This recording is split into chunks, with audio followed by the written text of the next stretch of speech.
بسم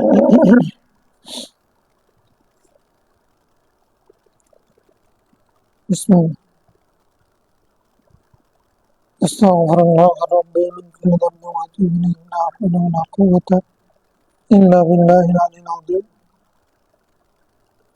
اللهم صل على سيدنا محمد وعلى آل سيدنا محمد وعلى وسلم. أعوذ بالله من الشيطان الرجيم. بسم الله الرحمن الرحيم. وعن ابن عباس رضي الله عنه قال قال رسول الله صلى الله عليه وسلم من كان له فرطان من أمتي أدخله الله بهما الجنة. وقالت عائشة ومن كان له فرط من أمتك قال ومن كان له فرط يا موفقة. وقال ومن لم يكن له فرط من أمتك قال فأنا فرط من أمتي لن يصابوا بمثلي. رواه الترمذي وقال هذا حديث غريب.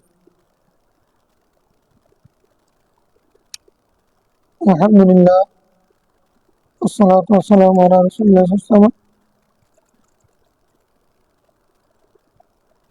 السلام عليكم ورحمة الله وبركاته. আল্লাহ তাআলার দরবারে শুকরিয়া, আমরা কিতাবুল জানাইজের বাব বুকাইল মাইয়িত, বুকার মাইয়িত, মাইয়িতের জন্য কান্না করার হাদিসগুলো পড়তেছিলাম। আজকে পড়ব হচ্ছে ইনশাআল্লাহ 1735 নম্বর হাদিস থেকে। এর আগে একটা হাদিস যে আমরা আয়েশা সিদ্দিকার একটা শেয়ার আমরা ভালো করার কথা ছিল 149 পৃষ্ঠার মধ্যে। এটা এবার তো বুঝি এরকম বুঝুন ওয়াকুন্না কানাদমা নাই জাজিমাতান কানাদমা নাই জাজিমাতান হুকবাতান মিনাদ দারি হাত্তা কিলা لا يتصدعا فلما تفرقنا كأني ومالكا لطول اجتماع لم نبت ليلة معا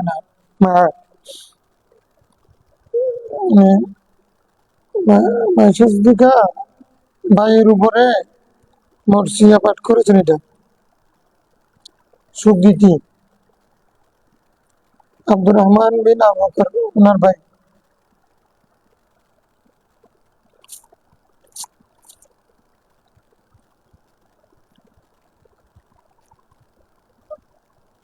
আব্দুর রহমান বিন আবু বকরের উপস্থিতি মাইশা সিদ্দিকা ওনার মেয়েকে বিয়ে দিয়ে দিয়েছে।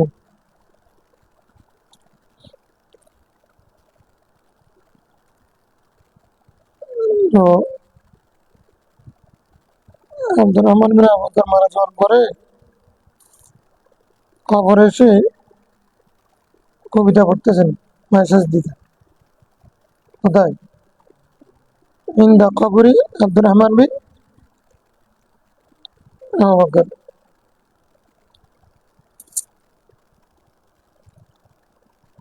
ফাদুফিনা বিহা,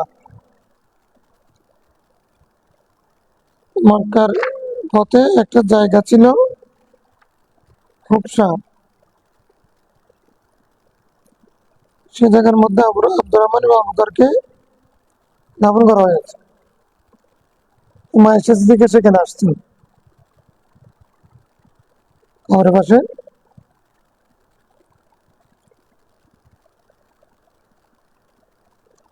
ভাইয়ের কবরের পাশে দাঁড়িয়ে শের পড়তেছেন। মেয়েরা কবর জিয়ারত জায়েজ বুঝাচ্ছে, কবর জিয়ারত কি বুঝাচ্ছে? মুখতালাফি মাসালা। কবর জিয়ারত তো সওয়াব সুন্নত বহু ফায়দা। এক তরফ হচ্ছে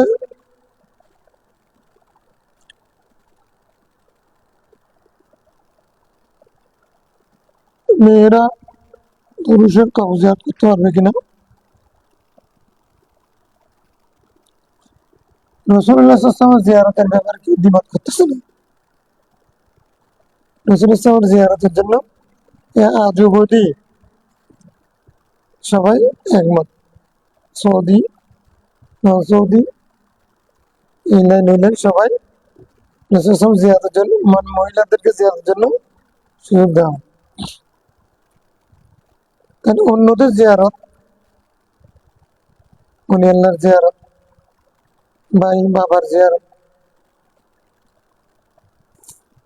বা অমুসলিম মানে মুসলিম গায়রে মাহরমের জিয়ারত জায়েজ কিনা।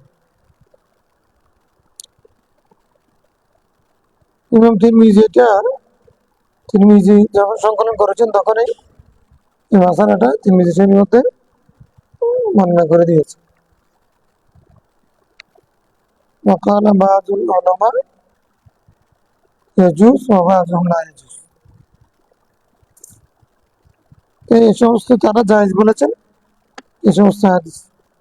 আয়েশা সিদ্দিকা মক্কার পথে এক জায়গার মধ্যে তার ভাইয়ের কবরস্থ হয়েছে। আয়েশা সিদ্দিকা সেখানে সে কবরের পাশে দাঁড়িয়ে এই শেয়ার পড়েছে।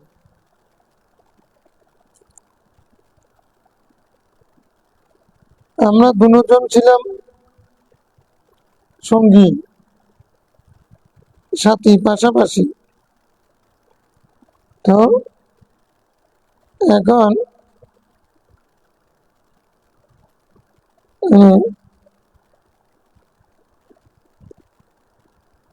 এখন হয়েছে কি জাসিমাতিন হুকবাতা মিনাদ দার, দীর্ঘদিন পর্যন্ত আমরা দুইজন সংকল্পবদ্ধ সাথে ছিলাম, ভাই বোন।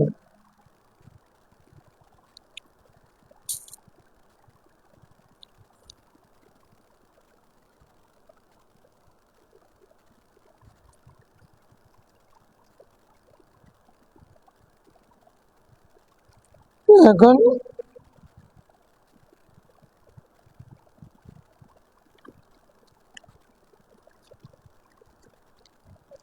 কি হয়েছে,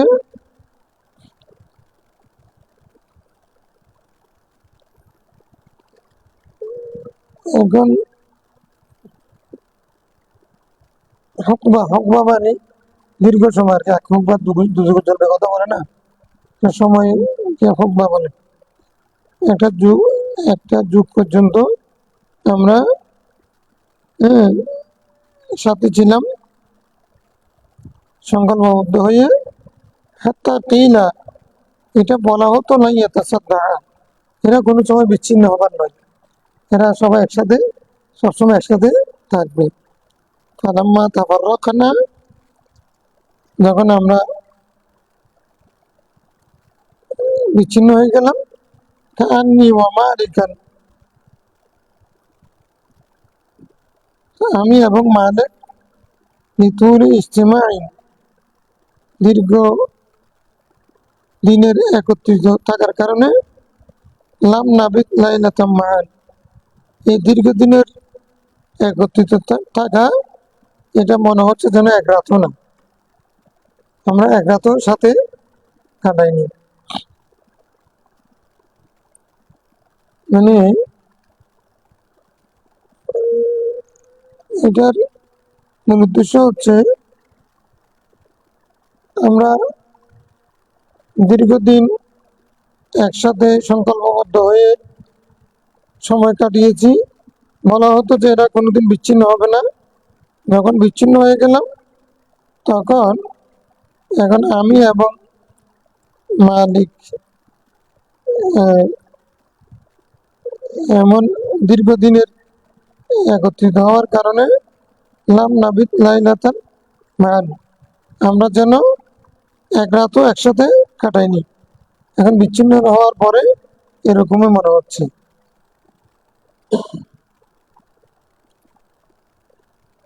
মানে সময়টা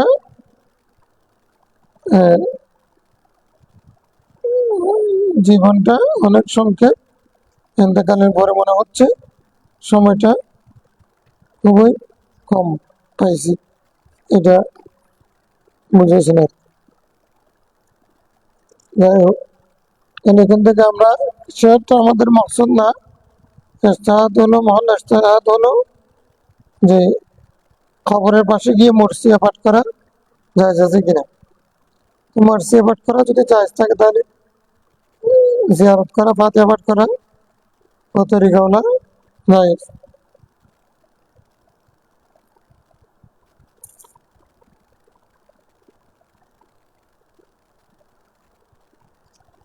আর মহিলা গিয়ে পুরুষের কবরে জিয়ারত করতেছে। এখন একটা প্রশ্ন হতে পারে, একজন আল্লাহর ওলি, উনি তো মহিলার মাহারাম না। তখন একটা মাসালা, যার সাথে দুনিয়াতে মাহারামের সম্পর্ক, তার জিয়ারত মহিলার জন্য জায়েজ। যার সাথে মাহারামের সম্পর্ক নেই তার সাথে না জায়েজ। আনা হজরত রহমতুল্লাহ আলাই একবার কোন সাথেই জায়েজ বলেন, হারাম। যুবক, আবার কেউ বলছেন বুড়া হলে জায়েজ, বুড়ি মেয়ের জন্য জায়েজ, জোয়ান মেয়ের জন্য না জায়েজ। আল্লাহ বলছেন যে जवानी हो या बुढ़ी हो, हर के लिए हराम है, হারাম হতো না। মহিলারা কবজাত করতে যেতে পারবে না। এটা মুখতারাফ আছে না। যাই হোক, আজকে হচ্ছে ইবনে আব্বাস রাদিয়াল্লাহু আনহু বলতেছেন, রাসূল সাল্লাল্লাহু আলাইহি ওয়াসাল্লাম বলেছেন, মান কানা লাহু ফারাতান, যার দুইটা বাচ্চা। ফারাতুন মানে বাচ্চা না, এমনি ফারাতুন মানে অগ্রগামী। তো অগ্রগামী কোন ধরনের অগ্রগামী? যে দুইটা বাচ্চা ওয়ালাদান সাবাকা ওয়ালিদা, পিতাকে রেখে ওই দুই বাচ্চা মারা গেছে, দুটো সন্তান। আমার উম্মতের কারো যদি দুইটা সন্তান মারা যায়, আদাখালাহুল্লাহু বিহিমাল জান্নাহ, আল্লাহ তাআলা এই দুই সন্তানের কারণে উসিলায় বাবাকে জান্নাত দিবেন। এখানে ফারাতুন মানে শিশু নির্দিষ্ট না, বালক হতে পারে।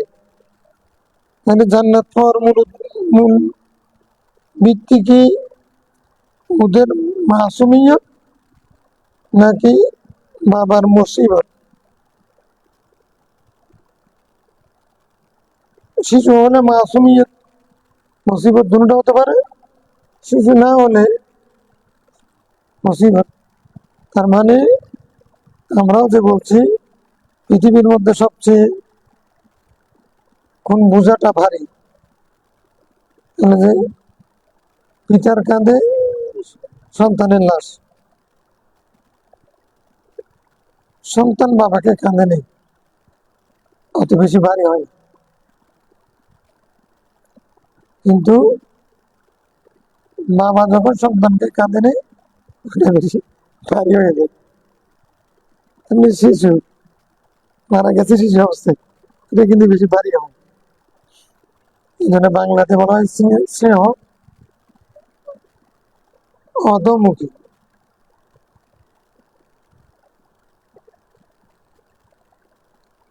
পিতা মাতা সন্তানকে যত ভালোবাসে, সন্তান পিতা মাতাকে অত ভালোবাসতে পারে না। শ্রদ্ধা করে, খেদমত করে, ততটুকু ভালোবাসা দিতে পারে না যতটুকু মা বাবা সন্তানকে। ওটা নিচের দিকে যায়। মানে ওই দাদা দিদির সামনে নাতি নাতনিকে মারতে পারে? পারবে না। যত নিচের দিকে যাবে, আর নিজে কিন্তু নিজের ছেলে মেয়েকে মারছে, কিন্তু নাতি নাতনিকে যখন নিজের ছেলে বাবা মারে, এই ঝগড়া সমস্যা, অশান্তির মূল এ জায়গায় শুরু হয়েছে। মানে মা মেয়ে ছেলে মেয়েকে মারতেছে, ওই শাশুড়ি এটা সহ্য করবে না। মানে ছেলে মেয়ের দাদা দাদি ওটা সহ্য করতে পারে না। যদি জিজ্ঞাসা করে, ছেলে এসে বলে, কেন আম্মু তুমি না আমাদেরকে মারছো, ওগুলো শুনতে রাজি না। হ্যাঁ, আমার নাতির গায়ে কেউ হাত তুলতে পারে না। এরকম স্নেহ অধমুখ। এটা সন্তান সন্ততির লাশ বাবার কাঁধে খুব বেশি ভারী হয়ে যায়। এই যে ভারী হওয়া, দুইটা সন্তানকে নিজের সামনে মারা গেছে, কাঁধে নিচে কবর দিছে, এই যে কষ্ট পাইছে, মুসিবত, এটা আল্লাহর হুকুম যেভাবে হয়েছে না, যে কষ্ট না সে পাইছে, একটা খাটা ফুটা গেলে যদি সেটার কারণে গুনাহ মাফ হয়, তো দুইটা সন্তান যদি যার সামনে মারা গেছে, এই কষ্ট সহ্য করার কারণে আল্লাহ তার গুনাহ মাফ করে দেবেন, তাকে জান্নাত দেবেন।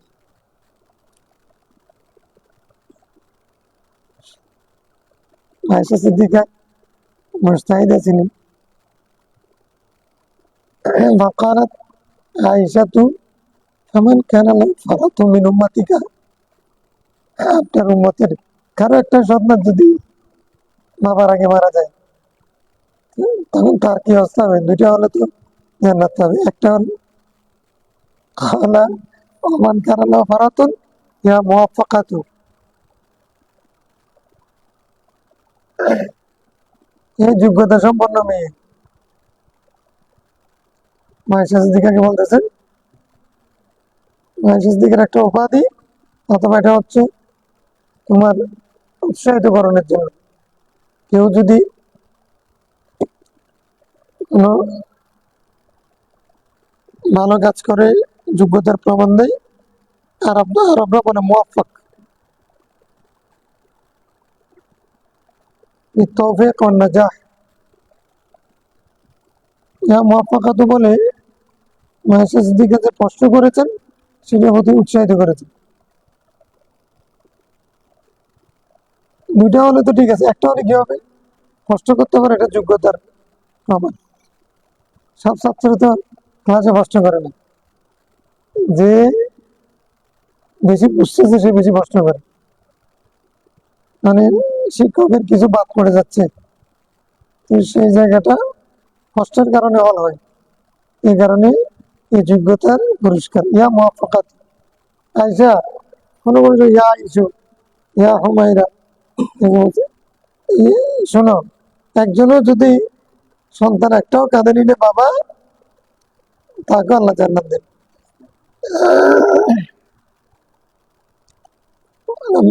দিকে আবার বলছেন আকালা ফামান লাম ইয়াকুন লাহু ফারাতুন মিন উম্মাতিকা, তো কারো যদি এরকম কোন সন্তান পূর্বে মারা না যায়, তো তা সে জান্নাতে যাবে না, তার কি অবস্থা হবে? সে কি জান্নাতে যাবে? রাসূল বলছেন না, আমার উম্মত বঞ্চিত হবে না, আনা ফারাতু উম্মতি, এটা আবার শাফাতের হাদিসের মধ্যে আছে। ইয়া রাসূলুল্লাহ, আমি আপনাকে কোথায় পাবো? আনা ফারাতুকুম ইনদাল হিসাব, ইনদাল মিজান, ইনদাস সিরাত, আমি তোমাদের আগে মিজানে গিয়ে দাঁড়া থাকবো। ফারাত মানে এখানে মুকদ্দম, আগে গিয়ে সেখানে বসে থাকবো তোমাদেরকে পার করা হবে। তো যে কারো যদি সন্তান মারা না যায়, সে মুসিবতে যদি সে মুসিবত যাতে না হয়, তাহলে সে কি জান্নাতে যাবে? যাবে। কেন যাবে?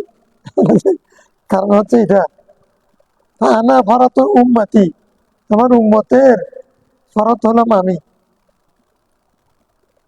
আগে সন্তান চলে যাওয়ার কারণে মা বাবা যেরকম কষ্ট পায়, সেটা কষ্ট পাওয়ার কারণে তারা জান্নাতে যাবে। তো যার সন্তান আগে মারা যায় নাই, তো অসুবিধা নেই, সেও জান্নাতে যাবে। কেন যাবে? যে আমি যে তার আগে ইন্তেকাল করব, আমার উম্মত তো আমার বিরহ বেদনায় আরো বেশি কষ্ট পাবে। কি বিমিসলি, তাদের সন্তান মারা যাওয়ার কারণে যে কষ্ট পেয়েছে, তার চেয়ে বেশি কষ্ট পাবো তো আমাকে না পাওয়ার কারণে। আমি যে আগে চলে গেলাম, উম্মত নবীকে কেন পেলাম না, আমি কেন সাহাবী হতে পারলাম না, আমার রসুল কেন আগে চলে গেছেন, নবীকে কেন দেখলাম না, এই বেদনায় এই কষ্টে সন্তান হারানোর চেয়ে আরো বেশি কষ্ট বেশি পাবে, মুসিবত বেশি হবে। এই কারণে আমি হলাম তাদের জন্য ফরজ। তো সন্তান, দুইটা সন্তান, একটা সন্তান যদি ফরজ হয়ে সুপারিশকারী হয়, তাদের কেন যে জান্নাত পাই? আমি নবীর বিরহ বেদনা কষ্টে আমার উম্মত আরো বেশি কষ্ট পাবে, সেই কারণে তারা জান্নাত পায়। তার মানে যে উম্মত আমার জন্য কান্না করবে, ওই যে বলছে, হ্যাঁ, এগুলো এমনি আসলে তো, এগুলো অনেক দক্ষ ব্যক্তিরা বের করছে কবিতাগুলো। যারাই কবিতা লিখেছেন নবীর প্রেমে বা এরকম, তারা কোরআন হাদিসের একেবারে নির্যাস গুলো বের করে তারপরে লিখেছেন, নবীর এশকে যারে দিল ভাই কাঁদে না, হাবিয়া জাহান্নাম হবে ঠিকানা। যেখানে বলছে উম্মত যদি নবীর প্রেমে কান্না করে, কেন নবী পেলাম না, নবী দেখলাম না, এরকম করে যারা কান্না করে, তো রসুল সালাম তার জন্য ফরত হয়ে তার জান্নাতের উসিলা হবে। এখন যার অন্তরের মধ্যে এই চিন্তা নেই, চেতনা নেই, বুধ শক্তি নেই, নবী প্রেম নেই, এই জন্য যার অন্তর কাঁদে না, তো সে জান্নাত যাবে না, জাহান্নামে যাবে। এটা এমনি আসে নাই, হাদিস থেকে আসছে। আইয়ুসাবু বিমিসলি, আমার ইন্তেকালের পরে আমার উম্মতের জন্য আর চেয়ে এর চেয়ে বড় মুসিবত আর কি? নবীর ইন্তেকালের পরে ছেলে মারা গেলে বাবা কষ্ট পায়, এই জন্য জান্নাত পাবে। সন্তান, মেয়ে মারা গেলে মা বাবা কষ্ট পায়, এই জন্য জান্নাত পাবে। এখন আমি নবী যে ইন্তেকাল করবো, এই জন্য আমার উম্মত যে কষ্ট পাবে, সেটা তো আমার মতো, মানে, হ্যাঁ, আমার ইন্তেকালের মতো তাদের জন্য আর মুসিবত হতে পারে না, এরকম বিপদ তো তাদের আর হতে পারে না। সে কারণে আমি তাদের জন্য ফরজ, আমি তাদের জান্নাতের উসিলা হব। কোনো ব্যক্তির সন্তান সন্তান যদি মা বাবার আগে মারা নাও যায়, তারপরেও সে জান্নাতে যাবে আমি নবীর কারণে। তো এটা তার উম্মতের মধ্যে নবী না পাওয়ার, রসুলকে দেখতে না পারার বেদনাটা, এটাকে মুসিবত মনে করতে হবে। সে দুঃখ অন্তরের মধ্যে থাকতে হবে। যার দুঃখ নাই, মারা গেছে মারা গেছে, আমি কি করবো? হ্যাঁ, আমার এখানে জানার কি আছে? নবী কেন বললাম এরকম করে করে দেখো কতগুলো মাস কান্না করতেছে, এগুলো সব এগুলো কি করতেছে এগুলো? হ্যাঁ, সাহাবাই কেরাম করেছেন, সাহাবাই কেরাম তো পাগল হয়ে গেছেন, কান্না করেছেন নাকি? ওমরও তো পাগল হয়ে গেছে না, পুরো দোস্ত পাগল হয়ে গেছে তো। কেউ দেশ ছেড়ে চলে গেছে, মানে হযরত বেলাল সিরিয়া চলে গেছে। হ্যাঁ, মানে আমি নামাজ পড়তে যাব, তো রসুল, রসুলকে দেখে দেখে আজান দিতাম, এখন কাকে দেখে আজান দেব? এই কারণে দেশ ত্যাগ করে চলে গেছে, মদিনা ত্যাগ করে চলে গেছে। এবং স্বপ্ন দেখে আবার আসার পরে আজান দিতে বলছে, যে আজান দিচ্ছেন না, বলে আমার পক্ষে সম্ভব। আজান হোসেন ওনাদের মাধ্যমে অনুরোধ করার পর উনি আজান দিতে গিয়ে বেহুশ হয়ে পড়ে গেছে। তাহলে নবী প্রেম ওদের মধ্যে কিরকম, মানে নবীর ইন্তেকালটা তাদের জন্য কিরকম তারা মুসিবত মনে করেছে। তো এটা যারা মনে করেছেন তারা জান্নাত। আমরা তো সাহাবী না, আমরা বল আমরা আমরা আমাদের মধ্যে যে আফসোস থাকে যে আমরা কেন নবী দেখলাম না, আল্লাহ তুমি আমাদেরকে রসুল দেখাও, স্বপ্ন যুগ হলে দেখাও, মদিনা শরীফ দেখাও, এগুলো যে দোয়া করে, এটা কি যে মহব্বতের পরিচয়। আমাদের জন্য নবী না থাকে এটা মুসিবত। যারা মনে করে তাদের জন্য নবী ফরত, আনা ফরাতুন লাকুম, আমি তোমাদের জন্য ফরত। তো ওই জন্য রাসূল বলছেন, এরকম যারা আফসোস করবে তাদের জন্য সুসংবাদ 7 বার, তুবা লিমান রাআনি, যারা আমাকে দেখেছে তাদের জন্য সুসংবাদ 1 বার, আমাকে দেখে যারা ইমান এনেছে তাদের জন্য সুসংবাদ 1 বার। অতুবা 7 মাররাত লিমান রাআনি ওয়া আমানা বি, ওই ব্যক্তির জন্য 7 বার সুসংবাদ দিচ্ছি, খুশামদেদ, যে আমাকে না দেখে ইমান এনেছে, তার জন্য আমি নবী 7 বার সুসংবাদ দিচ্ছি। না দেখে ইমান এনেছে, ইমান মানে নবীর মহাব্বতের নাম।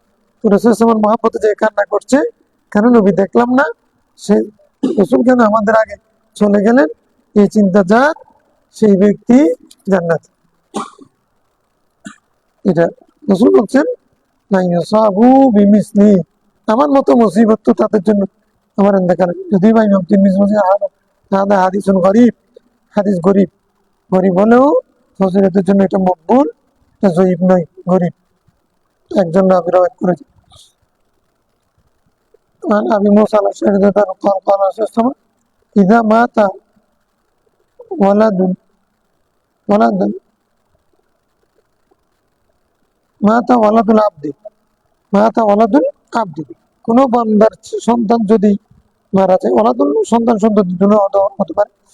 قال الله تعالى, আল্লাহ তাআলা লিমালাইকাতি, আল্লাহর ফেরেশতাদের উদ্দেশ্যে বলেন, আবাসতুম ওয়ালাদা আব্দি, আমার বান্দার এক সন্তানকে বা সন্ততিকে তোমরা মৃত্যু দিয়েছো, কবজা করেছো, রূহ কবজা করেছো। হ্যাঁ করুন না, হ্যাঁ বাইরে তাআলা, আমরা তোমার এক বান্দার সন্তানকে রূহ কবজা করেছি, জামাতা বেঁচে আছে এখন। ফায়াকুলু কাবাসতুম সামরাতা ফুয়াদি, তোমরা তো তার কলিজার টুকরাকে মৃত্যু দিয়েছো।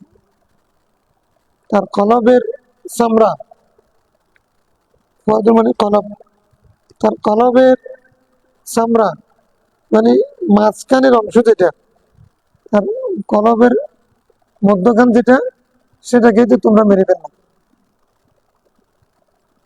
মানে কলিজার টুকরা, কলিজার টুকরা মূল অংশটাকে তোমরা মৃত্যু দিলা। এখন নাম, হ্যাঁ ঠিক আছে, তো আমরা তো তার কলিজার টুকরাটা কবজা করে ফেলেছি। এখন মা দা কলা আব্দি, তখন আল্লাহ কষ্ট করবেন, এবার তারা বলো তো, তোমরা যখন তার রূহ কবজা করেছিলে, কলিজার টুকরা নিয়ে আসতেছিলে, আমার বান্দা কি বলেছে,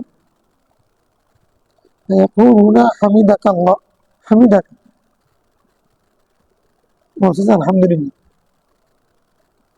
আমরা ওই বান্দার সন্তানকে মৃত্যু দিয়েছি, রূহ নিয়ে আসছি, তখন জান যাওয়ার পরে, এটা শোনার পরে তোমার ওই বান্দা বলেছেন আলহামদুলিল্লাহ। কালকে হাদিস পড়েছি না, তারপরে বলছে যে ইন্না লিল্লাহি ওয়া ইন্না ইলাইহি রাজিউন,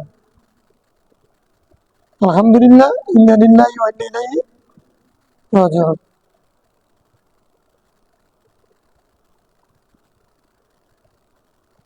কোন সাধারণ মানুষ অনাত্মীয় মারা গেলে ইন্না লিল্লাহি ওয়া ইন্না ইলাইহি রাজিউন, আর আত্মীয় আপনজন মারা গেলে আলহামদুলিল্লাহ, ইন্না লিল্লাহি ওয়া ইন্না ইলাইহি রাজিউন।